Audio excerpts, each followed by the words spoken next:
Well, listen, we got loads to get through. Let's start with the Transformers. Now, I haven't seen the Transformers. I've seen the Simpsons. I've read reviews of the Transformers. In fact, our friend Martin Law put some choice phrases in today, a review in the Times in particular. Are you going to slam this? Well, look, okay, let's give it its due. It's the second Transformers movie. As you know, there was a first Transformers movie many years ago, which was nippy 85 minutes long. It's the film of the toy. So don't expect... I mean, you know, Pirates of the Caribbean is the film of a fairground ride. Yeah. This is just a film of a toy. So it is nothing other than a great big promotional item. Let's be absolutely clear about that. That is what it exists for.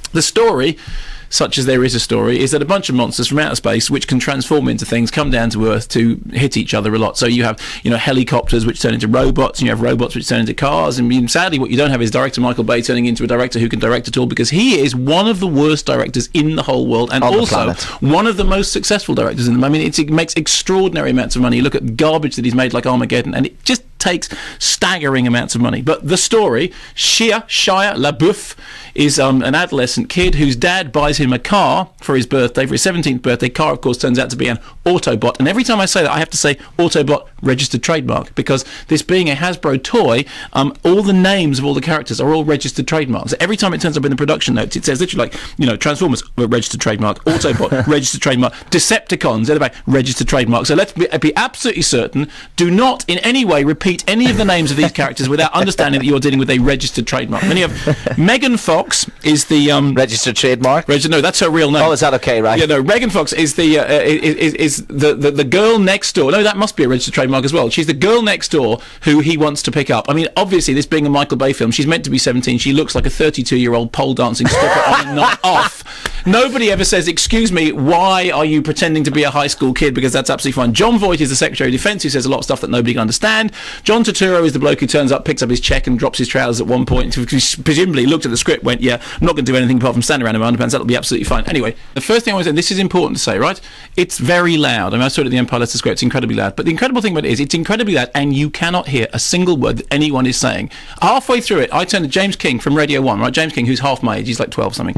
James King is sitting there. I go, "James!" And he says, "What is it?" I said, "James, can you hear what they're saying?" He said, "What?" I said, "Can you hear what they're saying?" "What? Can you hear what they're saying?" "I'm sorry, I can't hear you." And I said, "No, it doesn't matter whether you can hear me. Can you hear what they are saying?" "No, haven't got a clue." It's incredibly loud, and at no point can you actually hear a single word of the dialogue. Here's the thing with Michael Bay, right? If Michael Bay wasn't one of the most successful directors in the world who had hundreds of millions of dollars at his disposal, he would be directing porn.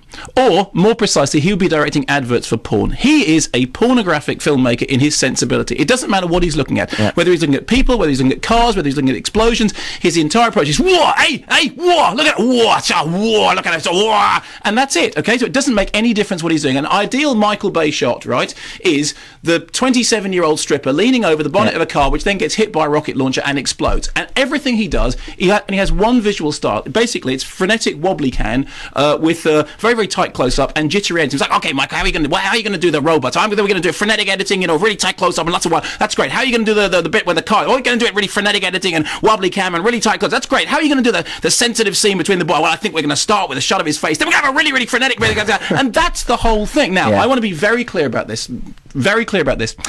I am absolutely certain that nobody involved in the Transformers project has ever been anywhere near any illegal substance of any description. I want to be absolutely clear about that. So that is not what I'm saying.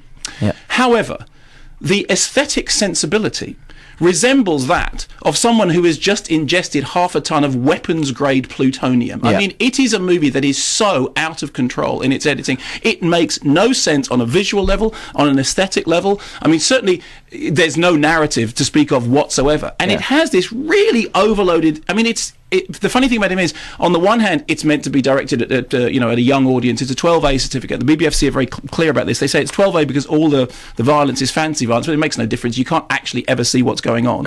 There are infrequent mild sex references and languages. There is a whole long sequence which is a big discussion of onanism, which I think is very appropriate in terms of Michael, but because that is the kind of sensibility that he has. And it's 2.5 hours long. So it's a 12A certificate movie. It feels like you're in there for 4 years. I mean, you think, well, take an 8-year-old to see it. By the time they come out, they'll be old enough to go straight out and nip next door and watch Emmanuel and the Last Cannibals. I mean, it is the longest 2.5 hours I have ever spent in my life. And you come out, you can't hear, you can't think, your brain's turned to mush, you're wondering why it is that this sort of thing exists.